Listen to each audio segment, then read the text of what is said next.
kepada suaminya tanpa alasan yang syar'i, maka dia tidak akan mencium aroma surga.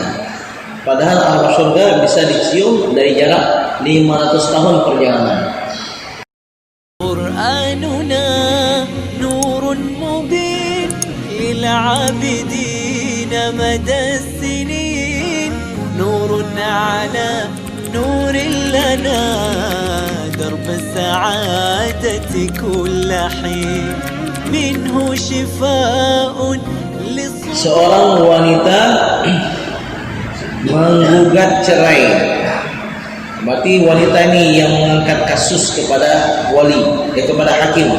Ini dinamakan dengan fasakh.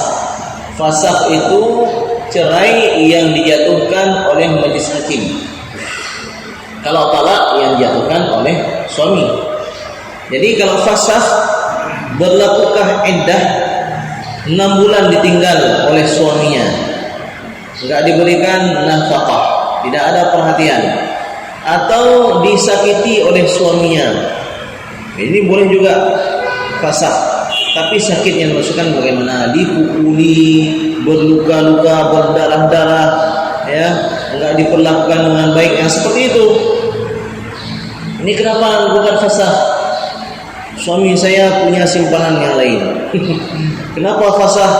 Karena suami saya 1 minggu nggak pulang ke rumah. Kenapa dia mau fasakh? Karena suami saya pernah bilang sesuatu untuk saya, pernah sesuatu untuk orang tua saya. Ini ya tidak sewajarnya demikian. Mungkin ada kesalahan sang suami, atau mungkin ibu yang tidak paham. Wanita yang minta cerai kepada suaminya tanpa alasan yang syar'i, maka dia tidak akan mencium aroma surga. Padahal aroma surga bisa dicium dari jarak 500 tahun perjalanan. Maka sekarang coba kali-kali ya, 1 hari itu perjalanan itu 83 km. Itu hitungan kitab. Berjalan kaki 83 km. 1 bulan kali 30. Padahal ya, 240 foot ya. 240 foot.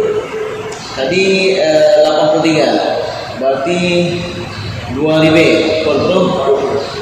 Hah? 2,50. Ya, 2,50 lebih. Yang sebulan situr kali 12. Setelah dapat kali 12 kali 500. Berarti jarak wanita itu dengan surga segitulah. Ya, Mbak. Tapi yang tabgah kali kurina, ya. Nah, tabgah di kurina. Cuman ya, nah yang berhadir, nah yang tidak berhadir. Jadi pakatlah Allah sekalian.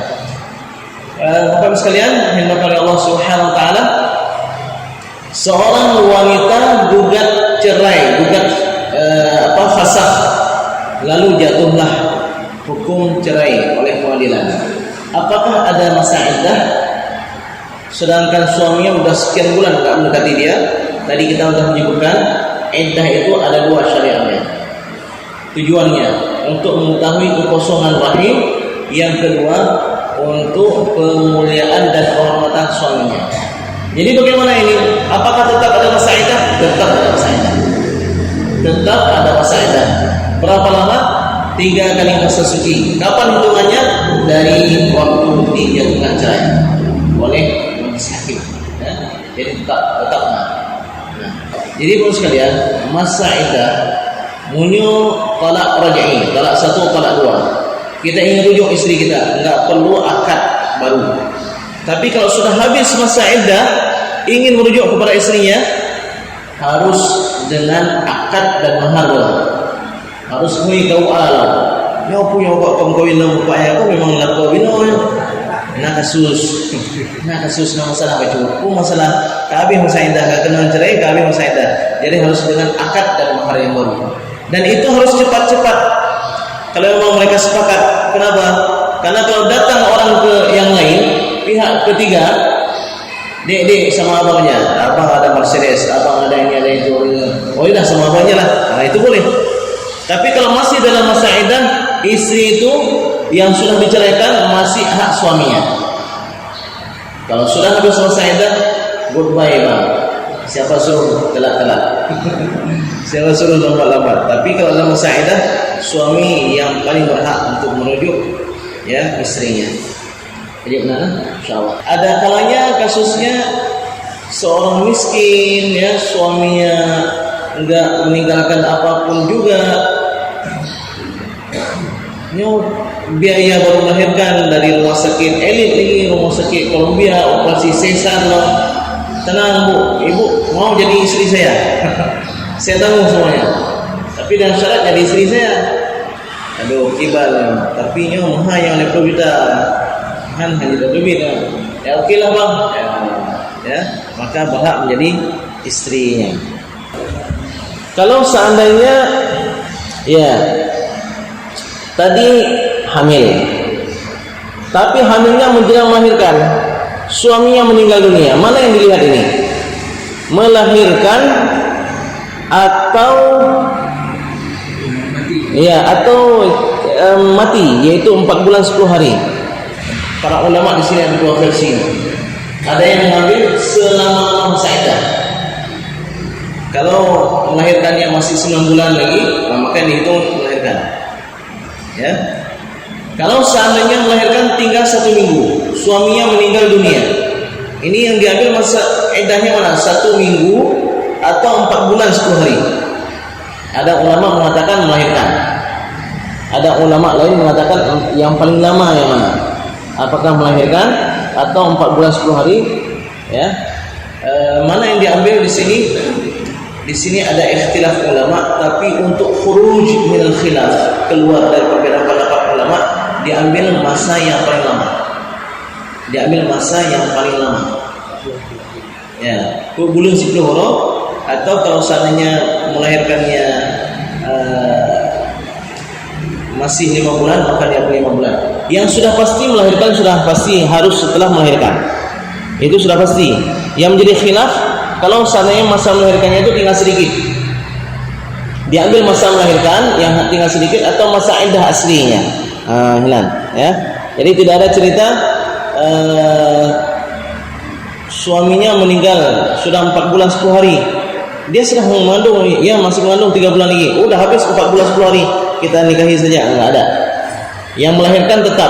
Masalahnya kalau masa melahirkan sedikit lagi, diambil masa iddah yang lama atau melahirkan. Nah, di sini terjadi perbedaan pendapat, tapi khuruj minal khilaf mustahab, keluar dari masalah yang diselisihkan oleh para ulama itu terpuji, dianjurkan.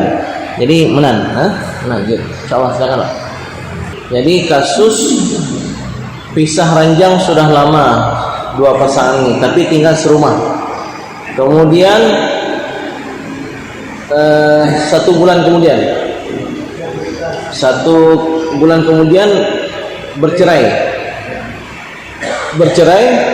Setelah bercerai 1 bulan kemudian dia dinikahi oleh laki-laki yang lain, oleh pacarnya. Ini yang pertama sekali yang salah adalah KUA-nya. Kalau nikahnya resmi, KUA itu yang salah. KUA-nya nggak cukup hukum, nggak cukup ilmu. Masa ada KUA yang menikahkan antara paman dengan keponakannya? Masa ada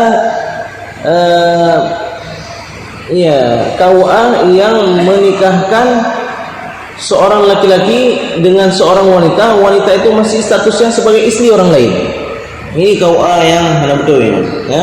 KUA sudah jelas di neraka. Jadi kasus seperti ini bagaimana? Baru 1 bulan cerai sudah menikah dengan mantan pacarnya. Alasannya apa? Sudah sekian bulan ini mereka enggak bercampur dengan suaminya, sudah lama pisah aja. Tidak. Tetap masa iddah itu dihitung dari jatuh tanggal cerainya. Ya, 3 kali masa suci itu terhitung dari jatuh cerainya. Jadi jatuh cerai baru 1 bulan. Bagaimana 1 bulan sudah itu?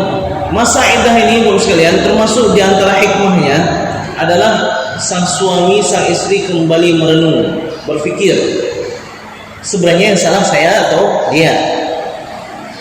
Masa iddah nyo anu tayo lame. Ya. Selama ini saya menyalahkan suami saya saja. Nah, diberikan waktu 3 kali masa suci. Coba kamu lihat siapa yang salah, siapa yang kurang. Mampu nggak kamu tinggal sendiri? Sang suami begitu juga, 3 bulan atau 3 kali masa suci dia berpikir, ya sapi lebih salah promoh. Ternyata hebat promoh. Lumagun, Lusumurah, merawat anak dan seterusnya. 3 bulan ini Allah berikan waktu bagi kita untuk berpikir secara matang. Sudah 3 bulan secara matang enggak, emang betul nyo langkah yang terbaik, ya sudah, maka masa iddah ini tetap. Jadi begitu juga wanita ini dengan mantan pacarnya, 3 bulan diberikan waktu oleh Allah Subhanahu Wa Taala. Betul pacar lebih dekat, ya, mantan pacar lebih baik, 3 bulan diberikan waktu oleh Allah Subhanahu Wa Taala. Jadi tetap hitungannya dari itu jatuh cerai. Kecuali dari pertama nikah nggak pernah disentuh. Dari pertama nikah nggak pernah disentuh, maka tidak ada masa iddah. Sakit hati urinal, sakit hati yang tertutup dengan ada setengah mahar yang diberikan, ya, dan dia masih sebagai seorang gadis. Sakit hati sang suami, ya siapa suruh mengajukan pernikahan ke gadis tersebut, kamu tetap harus bayar setengah dari mahar yang dimaksud. Nah, insyaallah.